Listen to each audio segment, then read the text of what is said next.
What's the origin of the Stanford Youth Diabetes Coaches Program? In 1998, I was asked by a high school principal to come in to teach sex education. The community was very under-resourced and made up predominantly of ethnic minorities.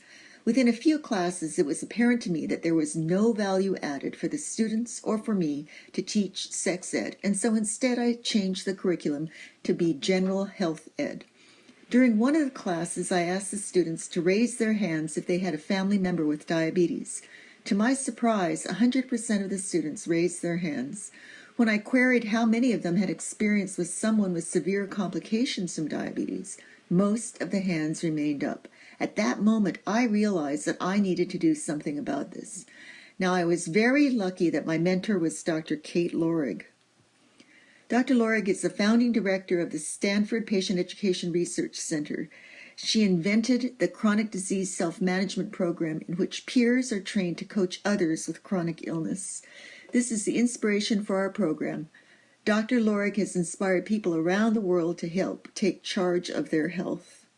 The key to self-management is action planning.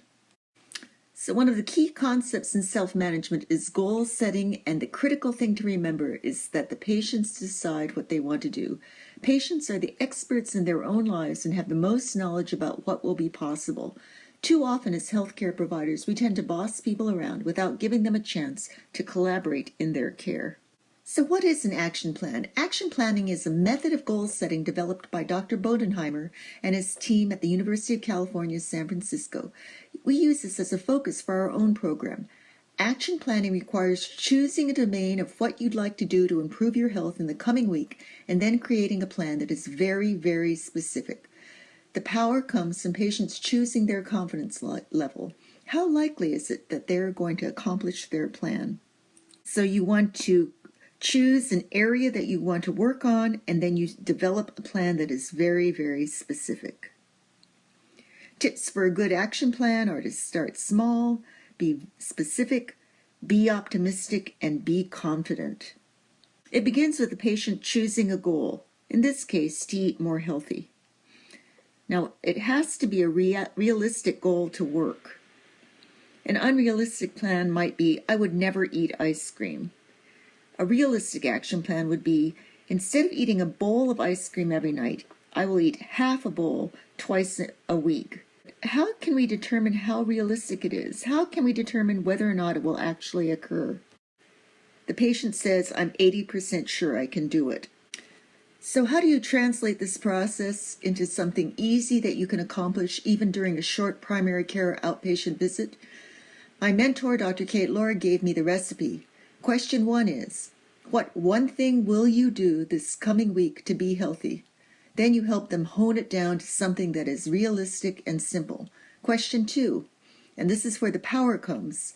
On a scale of 0 to 10, with 10 being very likely and 0 meaning not happening at all, how likely is it that you will accomplish your action plan?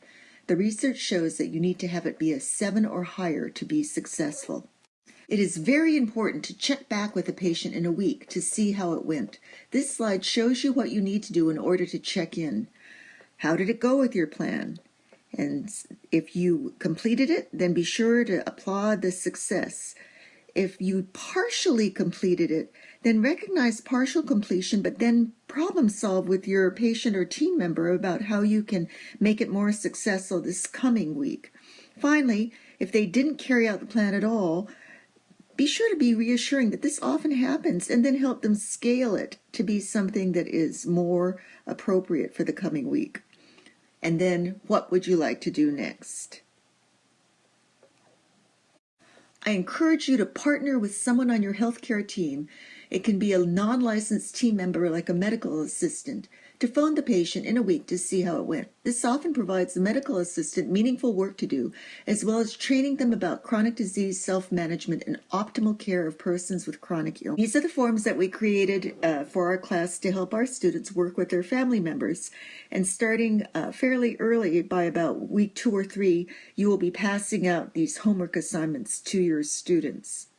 This gives you another view of the coaching assignment with the emphasis on being very specific and confidence level. Remember, 7 or higher is what they need to do in order to be successful according to the research.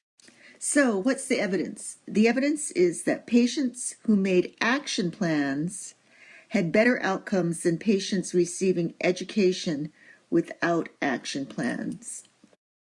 When I first heard about action plans from Dr. Lorig more than a decade ago, I was a bit skeptical. After all, I was a seasoned family physician. I knew how to collaborate with patients. I could do motivational interviewing. How was it possible that action planning would be something that would add value to my daily work? Well, Mr. X was an elderly, overweight gentleman with whom I worked for many months to help lose weight. He knew that if he lost weight, his blood pressure and his diabetes would be much better controlled. Despite that, month after month, his weight didn't change.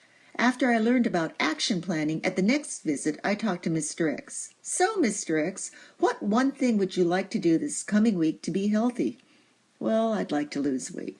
I knew that. That was a long-time goal, but I used the action planning script in order to hone in on something very concrete that he had a high likelihood of accomplishing. His action plan, he told me, for the coming week was to not drive to Costco. Now, one thing Dr. Lorig told me is that regardless of what the patient tells you their plan is, don't be judgmental. The preferred response is, can you tell me more about this? Well, Mr. X explained that when he drives to Costco, he buys a quarter sheet cake, which he eats at that time. So it made a great deal of sense that his action plan would be to not drive to Costco. And he put that at 100%. That was the beginning of a journey that took 3 to 4 months, over which he lost 30 pounds.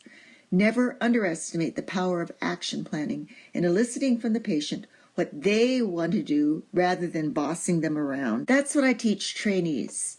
Don't boss the patient around in creating action plans. Rather, listen to what the patient would like to do and help them get to that goal. And being at Stanford, we have an app for that. Do look at patienteducation.stanford.edu in order to find a nice little app that you can download to your iPhone or Android device so you can practice action planning. With or without the app, I highly encourage you to practice action planning for yourself before you teach your high school students, because your experience with your own action planning will inspire them. Thank you for listening.